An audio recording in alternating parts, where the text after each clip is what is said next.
자, 이재명의 모습입니다. 이재명의 주요 범죄 혐의들 가운데 적지 않은 것들은 이제 수사가 마무리돼서 재판이 진행 중에 있죠. 부동산 비리 개발 이런 것들 관련해서, 그다음에 뭐 성남 FC, 그다음에 이제 선거법 재판, 자신에게 정치적으로 불똥이 튈까봐 새빨간 거짓말한 부분에 대해서는 형사합의 34부, 나머지 이제 주요 범죄들에 대해서는 형사합의 33부에서 지금 재판을 받고 있는데, 그 밖에 이재명이 지금 받고 있는 혐의가 또 굉장히 많죠. 바로 대북 불법 송금, 이 부분 관련해서도 이재명에 대한 수사가 지금 수원지검에서 현재 진행 중에 있고, 그 다음에 그 쪼개기 후원금, 그다음에 무엇보다도 이재명과 김혜경의 파렴치한이라는 법인카드 유용 문제, 국고 횡령 문제, 자, 이 부분에 대해서는 특히 조명은 씨가 앞장서서 좀 폭로를 하고 있고, 최근에 참고인 신분으로 검찰에 2회 출석을 했습니다. 그래서 지금 상당히 많은 내용을 지금 털어놨습니다. 폭로를 했습니다. 조명현 씨가 특히 이제 법인카드뿐만이 아니고 사실은 이재명, 김혜경 부부의 국민의 세금을 가지고, 특히 이재명의 부인 김혜경이 자신의 개인차 운전기사로 활용했다는 겁니다. 공무원을 갖다가. 그 돈을 갖다가 자신들이 개인 돈으로 내지 않고 국민 세금으로 이렇게 낸 그 부분을 분명하게 지금 폭로를 하고 있습니다. 왜냐하면 자기가 옆에서 다 봤기 때문에 그 부분에 대해서 분명하게 저번에 검찰에 가서 얘기하고 있고, 하여튼 법인카드, 국고 횡령, 그 다음에 이제 말씀드렸듯이 이화영을 이제 이렇게 끼고 해서 자신의 정치적 야유를 해서 쌍방울을 앞세워가지고 800만 불, 약 100억 이상을 북한에 보낸 아주 심각한 불법을 저지른 이 부분에 대해서도 수원지검에서 지금 이제 수사가 진행 중에 있는데, 최근에 이화영이 1심 선고 날짜가 얼마 남지 않은 그 예상이 되는 그런 상황에서 느닷없이 재판부를 기피 신청을 해가지고 지금 대법원까지 갔는데, 대법원에서도 좀 재항고를 했지만 기각될 가능성이 대단히 높습니다. 우리나라 재판부 이 기피 해봐야 5년간 이용률이 0%입니다. 0%.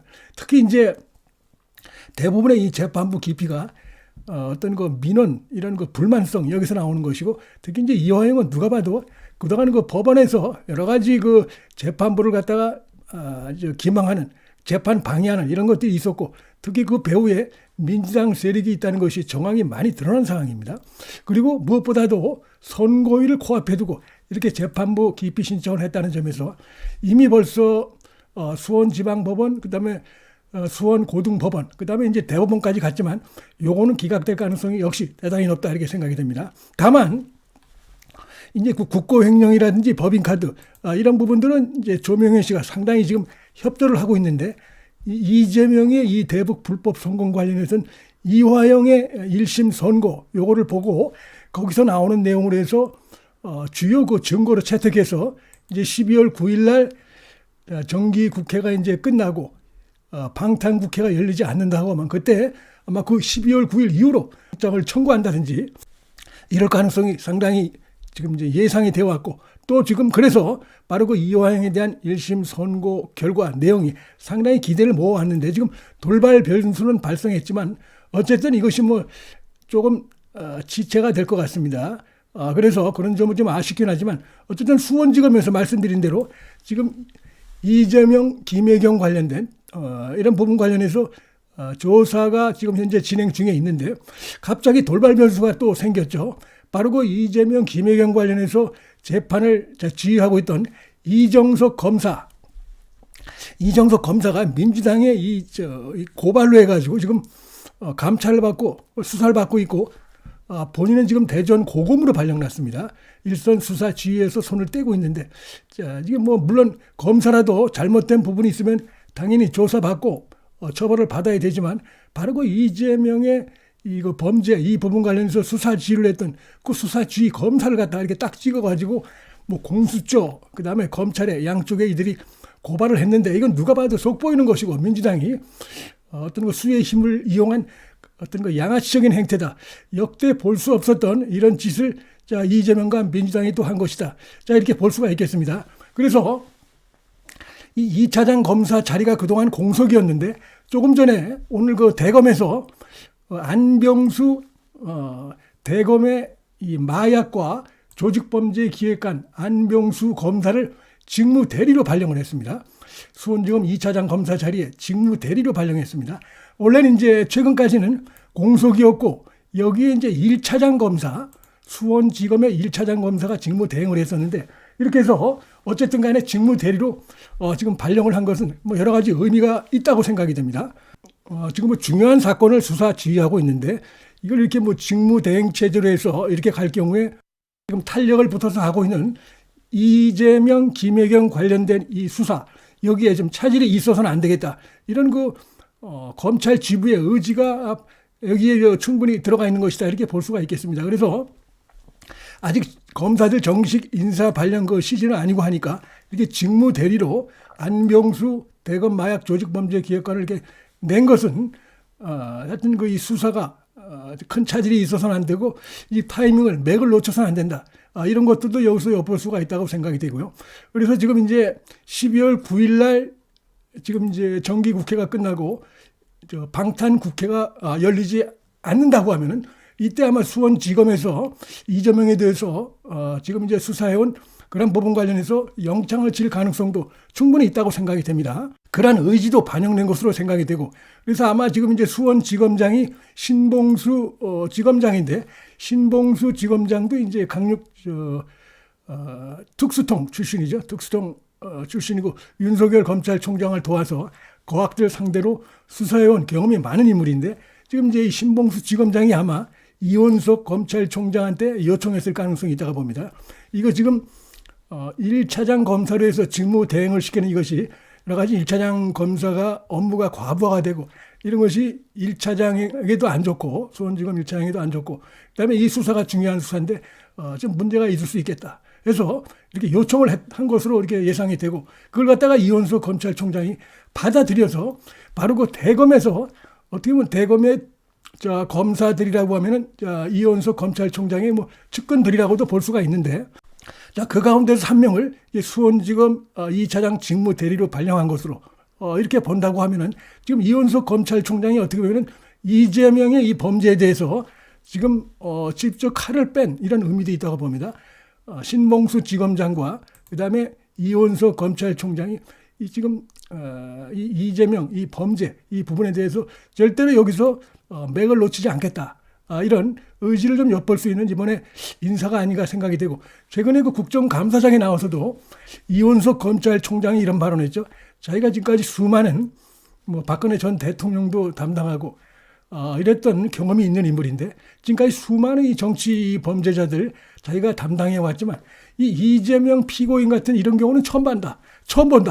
검찰 수사를 갖다가 방해하고 이 재판을 이렇게 해서 방해하는 이런 한마디로 해서 악질 피고인, 악질 범죄자는 처음 본다.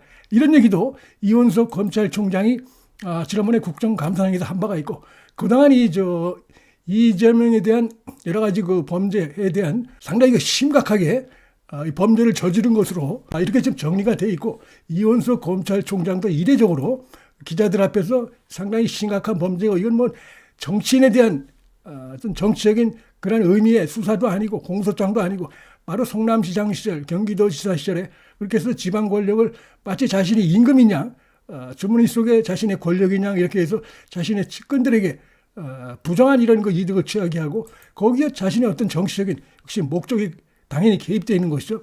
이렇기 때문에 이거는 뭐 토착 지방의 토호들과 지방의 권력자들이 사적으로 권력을 남용한 중대한 범죄다. 이 부분도 이원석 검찰총장이 직접 이렇게 벌써 두 번 이상을 밝혔고 또 국회에서도 기회 있을 때마다 이재명 범죄 심각성에 대해서 밝힌 바가 있습니다. 그래서 그런 부분도 있고 하기 때문에 특히 이제 이번에 안병수 직무 대리로 이렇게 발령을 한 것으로 봐서 일단 뭐 직무 대리니까 정식으로 이제 아직 제대로 이렇게 발령난 거라고는 할 수 없지만 직무 대행 체제보다는 힘이 붙을 것이고 이원석 총장의 간부 출신을 직접 내려보냈다는 점에서 이원석과 신봉수 지검장의 이번 수사에 대한 의지를 보여주는 것이라고 볼 수 있고 또 한편으로는 지금도 쭉 수사를 해오고 있죠. 수원지검에 이제 1, 2, 3부에서 수사를 해오고 있는데 그들은 그들대로 계속 어떤 자율권을 주겠다는 의지도 있다고 봅니다. 그러니까 완전히 흐트러뜨리지 않고 직무 대리 정도로 해서 이렇게 발령을 내므로 해서 이 중간에 어떻게 막 지휘부가 정식으로 바뀌게 되면 상당히 그 뭐 여러 가지 뭐 또 업무 보고해야 되고 수사가 이렇게 좀 타이밍을 놓치게 되는 이런 거 부작용이 있을 수 있는데 그렇게 하지 않겠다는 것이죠. 그래서 이 정도로 발령해놓고 기존의 수사팀은 계속 수사를 해라. 뭐 이런 거 복합적인 의미를 깔고 나온 오늘 그 이 직무 대리 발령이 아닌가 자 이런 생각이 듭니다. 그래서 하여튼 뭐 지금 관심을 끄는 것은 12월 9일 이후 그러니까 임시국회가 열리지 않는다고 하면 방탄국회가 열리지 않는다고 하면은 이번 이제 구속영장을 추가로 칠 가능성 이 부분이 이제 꾸준히 관심을 모아오고 있는데 다만 이제 돌발 변수가 하나 나온 것이 이화영 관련해서 재판부가 어떤 결정을 내리느냐 이걸 보고 거기서 하나의 증거로 삼아서 하는 것이고 그건 결국 이재명의 대북 불법 송금에 대한 중요한 그 법원 증거가 될 수 있었는데 이게 좀 조금은 아쉽게 됐지만 결국은 뭐 시간이 가면 해결될 수 있다고 보고 그 밖에 하여튼 이 공익신고자 조명현 씨가 아주 적극적으로 지금 신고를 하고 있고 검찰에 가서 폭로를 하고 있는데 조명현 씨는 자기가 직접 눈으로 보고 경험한 그걸 얘기하고 있는 겁니다. 법인카드 이 부분 그다음에 국고횡령이 더 심각하다 이렇게 지금 거듭해서 여기저기 인터뷰에 나와서 얘기를 하고 있습니다. 이 경기도의 그 세금 국민들 세금 가지고 김혜경이 자신의 그 개인 자가용 운전자처럼 썼다. 이걸 내가 분명히 알고 있고 그 운전자 이름도 내가 알고 있다. 경기도의 공무원 누구누구 이걸 다 알고 있는 겁니다. 그러다 보니까 이미 이제 그런 내용은 한번 나온 적이 있는데 그게 이제 조명현 씨가 나옴으로 해서 보다 분명하게 힘을 받게 됐다. 검찰 수사에. 자 이렇게 말씀을 드릴 수가 있겠습니다. 문틀란 TV 여기서 마치겠습니다. 시청해 주셔서 감사합니다.